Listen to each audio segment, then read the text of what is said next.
On the day I was supposed to marry the love of my life, I jumped into the sea. People screamed. Cameras froze. Her white dress stood out like a ghost against the chaos behind her. I didn't leave a note. I didn't look back. And I didn't expect to survive. They called it a suicide. But for me, it was an escape.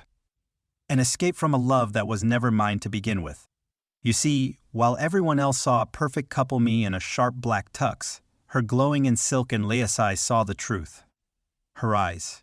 Her hesitation. The way she flinched when I touched her hand at the altar.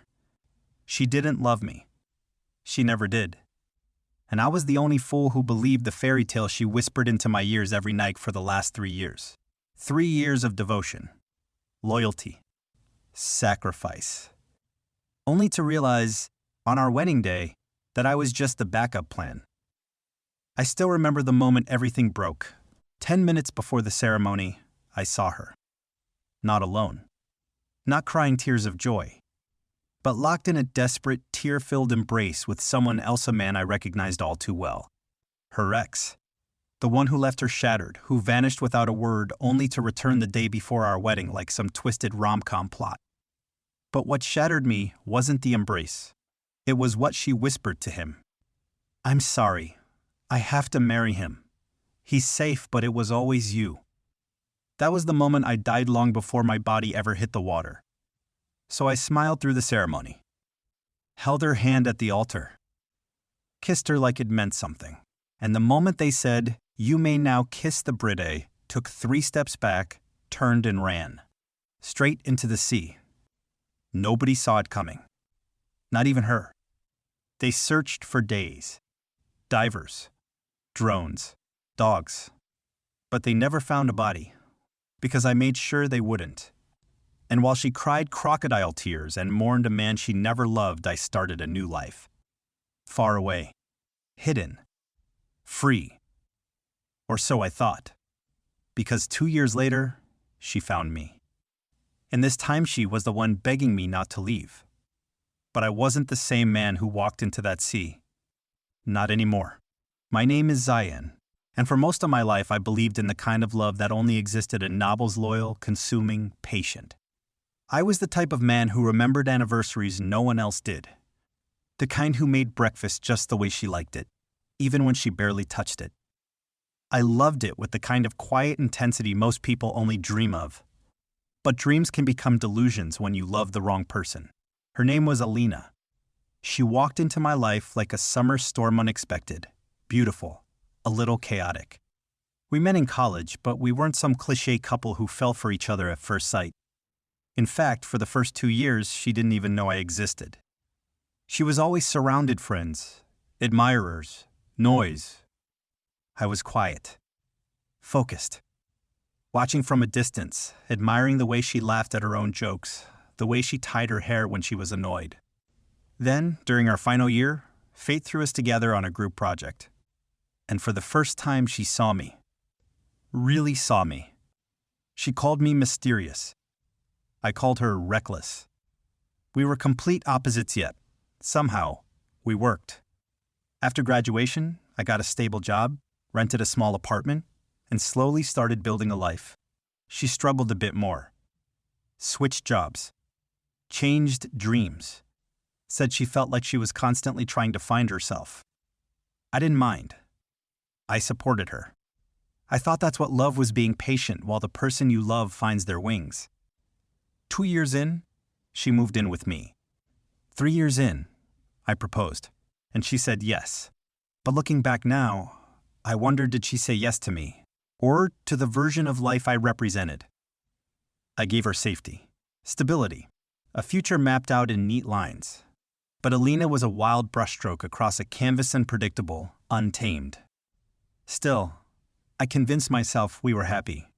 We had movie nights, late-night drives, spontaneous picnics.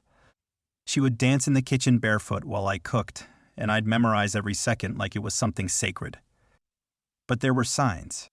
Times when she'd go quiet staring at her phone. Moments when her smile didn't quite reach her eyes. Nights when she'd cry and say, "I don't know what's wrong with me. I should be happy." And I'd hold her tighter, thinking my love could fix whatever was broken inside her. I never suspected there was someone else. Not until the day before our wedding, when I overheard her whispering on the balcony, her voice soft and cracking. "It still hurts. Even after everything, it's always been you." I told myself it was just nerves. Maybe she was talking to a friend. Or her mother. But the truth always finds a way to rise just like dead bodies in shallow water. And mine rose the moment I saw her embrace him behind the church, 10 minutes before we were meant to say I do. Alina always said I was too calm, too composed, that I didn't scream or fight enough. Maybe that's why she never expected me to disappear. But I did. And I didn't do it out of hate. I did it because I loved her too much to become the man she'd one day resent for trapping her in a life she never wanted. I gave her an out. I gave myself an ending. But life, it doesn't end when you want it to. It just pauses. And when it resumes sometimes, everything you thought was true has already rewritten itself. Because now, 2 years later, I've returned. And this time, I'm not the one begging. It started with a message. A message that was never meant for me to see. 2 weeks before the wedding, Alina left her phone on the kitchen counter while she was in the shower. It buzzed once. I wasn't the type to check her phone. I trusted her. Or maybe I needed to trust her because, if I didn't, the whole fantasy would collapse. But that night something told me to look. Just one look. The screen lit up. "Are you really going through with it?" From a contact name's no emoji, no last name. Just a single letter, like a secret hidden in plain sight. My chest tightened. I stared at the message, heart pounding. I wanted to put the phone down. I wanted to pretend I hadn't seen it. But my fingers moved before my brain did. I opened the chat, and that's when I saw them. Messages, hundreds of them. Not flirty, not explicit. Just intimate in a way that two people in love shouldn't be with anyone else. "Sometimes I dream we never broke up. You're still in my bones. I hate it. Don't marry him just because it's safe." And her replies? "I wish you didn't come back now. It's too late. He's good to me. He loves me. Please don't make this harder than it already is." I stood there frozen, phone in hand, staring at a version of Alina I didn't recognize. She knew. She knew what she was doing. And still she let me plan our wedding. Let me buy the rings. Let me write my vows. She let me fall even deeper. When she came out of the shower, towel around her hair, skin glowing, she smiled at me like nothing was wrong. My heart broke all over again. I didn't say a word. I placed her phone back exactly where it was. Pretend nothing happened. Pretended I was fine. But inside, I was already drowning. Insecurity gnawed at me day and night. I rehearsed my vows knowing her heart was somewhere else. I smiled through our pre-wedding shoot knowing the woman beside me still loved someone else. And yet, I stayed. Why? Because I needed her to choose. I needed to know, once and for all, if it was me she wanted, or the ghost of a man who had broken her heart and returned to haunt her at the worst possible moment. The day before our wedding, my answer came. We were at the church early, setting up final details. She stepped outside to take a call. Said it was her cousin. I followed her. Quietly. She didn't see me hiding behind the pillar. Didn't hear me breathing as I watched her run into his arms like I never existed. It was him. The man from the messages. Zishan. Her ex. The same one who ghosted her 3 years ago after promising her the world. And now he was back. Just in time to ruin what little we had left. She clung to him like someone trying to hold on to a memory slipping through her fingers. "I have to marry him," she whispered through tears. "He's good to me. He deserves better. But I can't stop loving you." Zishan cupped her face. "Then don't do it. Leave him. Come with me." That was the final blow. Not just because she loved him, but because she was choosing me out of pity. Out of guilt. Out of some warped sense of obligation. And I knew I couldn't live like that. I wouldn't. So I made a decision that changed everything. If she couldn't walk away from me, I would walk away from her. In the most unforgettable way possible. That night, I lay in bed next to her, pretending to sleep. Her back was to me. Her breathing is slow. Peaceful. Like she hadn't just confessed her undying love to another man hours before. I stared at the ceiling, eyes wide open, drowning in thoughts. I could confront her. I could ask her outright, do you love him more than you love me? But would she even tell the truth? And worse, was I ready to hear it? I turned to face her. Her hair spilled across the pillow. The same lips I once kissed with awe were now part of a lie I couldn't unsee. I reached out, almost touched her, and then stopped myself. What was I holding on to? A fantasy? A ghost of a love that never truly existed? The next morning, she acted like everything was normal. Coffee in hand, a small kiss on my cheek, a smile that should have melted me but didn't. Because now I could see it. The flicker in her eyes when her phone buzzed. The hesitation before saying I love you. The guilt she tried to bury beneath her kindness. She was good at pretending. Too good. And I was good at breaking silently. You okay? She asked over breakfast, buttering toast like she hadn't shattered my world the day before. I nodded. Just nervous about the wedding. She smiled. Me too. Liar. Every minute felt heavier than the last. My chest ached from the weight of my silence. But I didn't want to explode. I wanted to understand. Why was I not enough? What did he give her that I couldn't? I gave her everything. Every part of me. My time. My loyalty. My love. And she still looked past me. Like I was the safety net, not the dream. I found myself checking her phone again. Watching for signs. She started password protecting it. Locking herself in the bathroom to reply to messages. Deleting call logs. It wasn't paranoia anymore. It was a slow death. A quiet, brutal unraveling. One night, I came home early. Her phone was on the kitchen counter again, unlocked. This time, the messages were brief but clear. Zishan. Say the word and I'll be there. Alina. Please don't tempt me. My fingers shook as I read them. I wanted to scream, confront her, demand the truth she wouldn't say out loud. But instead, I closed the messages and walked into the room like I hadn't just watched my heart bleed on a screen. She looked up, smiled. You're home early. I kissed her forehead, nodded. Yeah, I missed you. Even as the lie burned on my tongue. Because deep down, I still wished maybe she'd change her mind. Maybe she'd choose me. I held onto that hope like a lifeline. I told myself this was just a phase. Maybe she was confused. Maybe love could still win. But each night, she drifted further away. Each smile grew more hollow. And I started questioning myself. Was I not good enough? Too quiet? Too predictable? Was being steady boring? Maybe love did need more than loyalty. Maybe it needed chaos, fire, history. Or maybe I was just a fool who mistook comfort for connection. There were nights I stood by the sea, staring into the dark waves, wondering what it would feel like to disappear, not die, just vanish. No confrontation, no drama, just silence.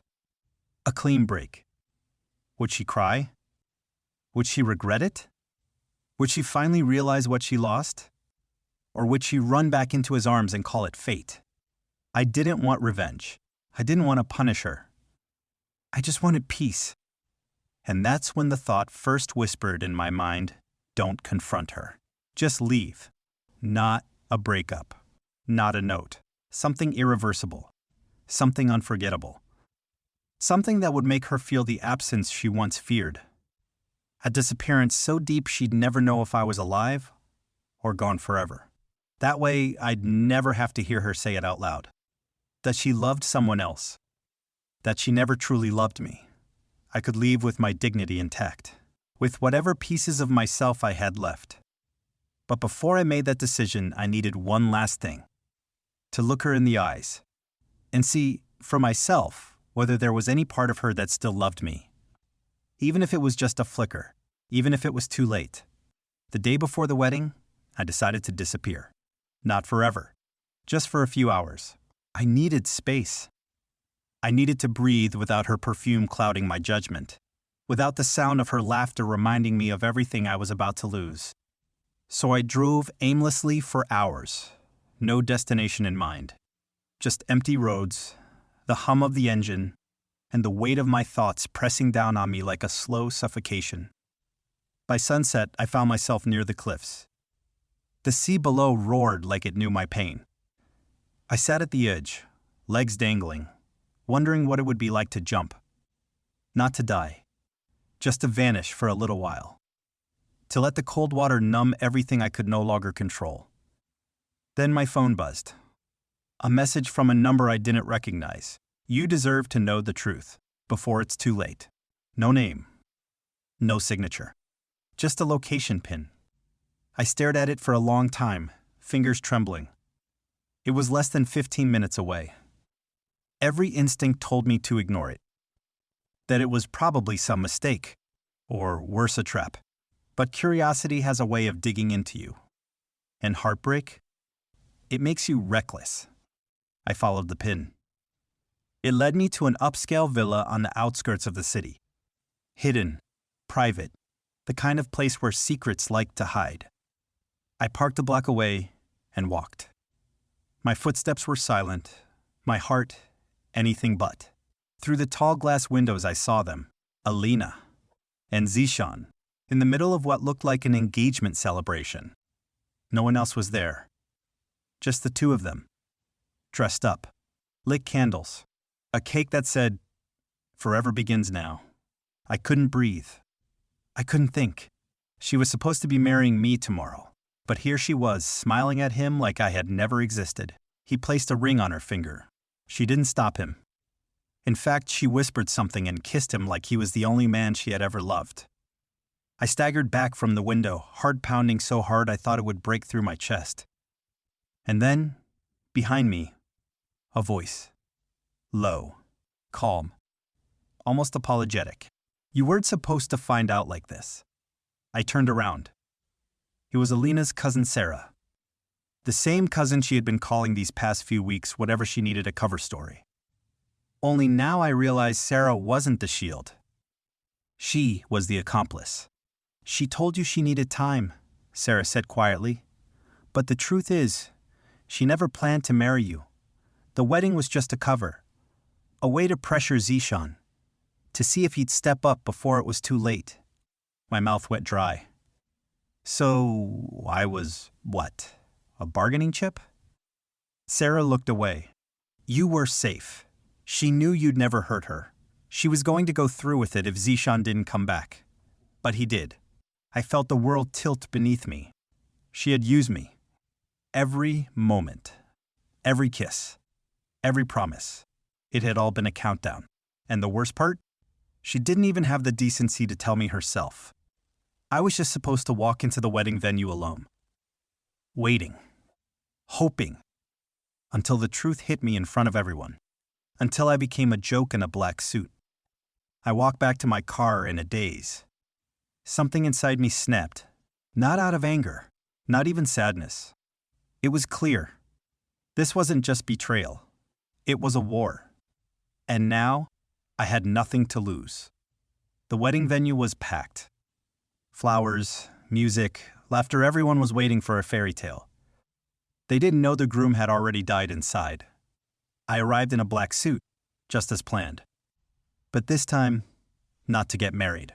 I came to bury what was left of us. The hall buzzed with relatives and friends, the perfect illusion of a celebration. Cameras flashed, smiles everywhere. None of them knew the bride wouldn't show. But I did. Still, I waited. Not because I believed she'd come, but because I wanted her to see me standing there. Whole. Unshaking. Because this time, I wouldn't be the one begging. The pianist struck the intro notes. The guests rose. And there she was, Alina. Wearing white like innocence still belonged to her. But I saw instantly the flicker of fear in her eyes when she caught sight of me at the altar. She wasn't expecting me to show. And that's when I knew she hadn't just betrayed me. She thought I'd be too broken to even face her. The audacity. The priest asked us to join hands. I stepped forward, slowly. Took her hand. It was ice cold. Everyone watched with admiration, assuming we were nervous lovers on the brink of forever. They didn't hear what I whispered next. You already wore a ring last night. Should I put this one on your middle finger instead? Her face blanched. What? I leaned in closer, smiling. You should have picked a better hiding spot. That villa has floor-to-ceiling windows. She tried to pull her hand back, but I held it firmly. Zion, please finish the act, I said through clenched teeth. Or do you want everyone to know you were celebrating your engagement with another man 24 hours ago? Her lips parted, trembling. Let's not ruin your big day, I said, loud enough for the guests in front to hear. Smile, Alina. That's what you're good at. Her eyes darted around. She was sweating beneath the layers of silk and lace. And then came the vows. The priest turned to me. Zion, do you take Alina to be... I'm... sorry, I interrupted. My voice is calm. Clear. I can't. Gasps echoed through the room. I looked at Alina. This time, for real. I used to think heartbreak was loud, I said. But it's not. It's silence in a room full of people who have no idea how deeply you've been cut. She grabbed my wrist. Zion, wait. Let's talk, please. I yanked my hand away. You don't get to beg now, I whispered. You had months to tell me the truth. You used me as leverage, as backup. You loved him, but kept me like a safety net. You were ready to ruin my life just to test his loyalty. Her tears spilled. I was scared, no. You were selfish. I turned to the crowd. All eyes were on us now. Confusion. Shock. Whispers. Ladies and gentlemen, I announced, there won't be a wedding today. The bride has somewhere else she'd rather be. Someone gasped in the front row. A woman fainted in the back. I walked away slowly, each step heavier than the last. I heard her crying behind me, but I didn't turn around. She had made her choice. Now, I am making mine. And as I stepped outside into the sunlight, something lifted. The grief, the humiliation, the weight of loving someone who was never mine to begin with. And for the first time in months, I smiled, not because I was okay, but because I knew this pain wouldn't break me. It had forged me into something stronger, and this was just the beginning. They say time heals everything. That's a lie. Time doesn't heal you. It reveals who and what was real, and who never deserved a second of your loyalty. In the weeks that followed the ruined wedding, I vanished. I left the city, shut off my phone, and cut everyone off. Not out of bitterness. Out of survival. I needed silence. I needed to bleed without spectators. I traveled from coast to coast, stayed in tiny towns where no one knew my name, woke up to the sound of waves and fell asleep with the stars overhead. Somewhere in that space between nowhere and nothing, I started breathing again. The pain didn't leave. It just stopped controlling me. One night, as I sat on a cliff's edge, watching the tide rise, I got a message on a new number I'd barely given out. He was from Sarah. She's not okay. I stared at the text. Then I deleted it. I didn't need updates on the woman who shattered me like glass and expected me to pick up the pieces. But fate's cruel. 2 weeks later, I ran into Zishan. Of all places, at a beachfront cafe. He looked thinner, darker under the eyes, like someone who hadn't slept in days. He saw me. He walked over. I didn't flinch. Didn't speak. He sat across from me anyway. She left, he said. I didn't reply. She thought she'd be happy, he added. But she's not. Not with me, not without you. I chuckled, more bitter than amused. She wanted you, Zishan. She chose you. He looked down. Yeah, but only after testing how much pain you could carry. That's not love, Zion. That's manipulation. I know. She's not the villain. She's just broken. I nodded slowly. Aren't we all? He sighed. She still talks about you. Says she didn't expect you to walk away. She expected me to stay no matter what. He nodded. You always did? I looked at him, really looked at him. And for the first time, I didn't feel hatred. Just pity. You know, I said softly. I'm not angry anymore. I was, for a long time.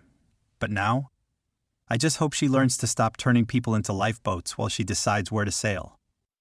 He nodded once more. Then I left. And just like that, I knew the chapter was done. A few months later, I moved back. Not to see her, not to reopen wounds, but to start over. With myself. I opened a small coffee shop by the water. Called it the Lighthouse. People came in broken, tired, searching for something warm. I gave him peace in a cup and silence that didn't judge. One day, a young woman walked in. She had sad eyes and shaky hands. I heard this place has a soul, she said. It's borrowed, I smiled. I'm just holding on to it until people need it more. She laughed, and for the first time in a long time, something stirred in me. Not love. Not yet. But hope. And sometimes, that's enough. Because heartbreak doesn't end you. It refines you. And if you're lucky, it leads you back to yourself. A month later, a letter arrived. No name. No return address. Just one line. Back on the wedding day, I watched you walk away and realized too late you were the only one who ever stayed. I folded the letter gently. Slid it into a drawer I no longer opened. I didn't need it. Because the past is a place we visit, not a place we live. And some people, they're meant to break us open, so we can finally see who we are without them.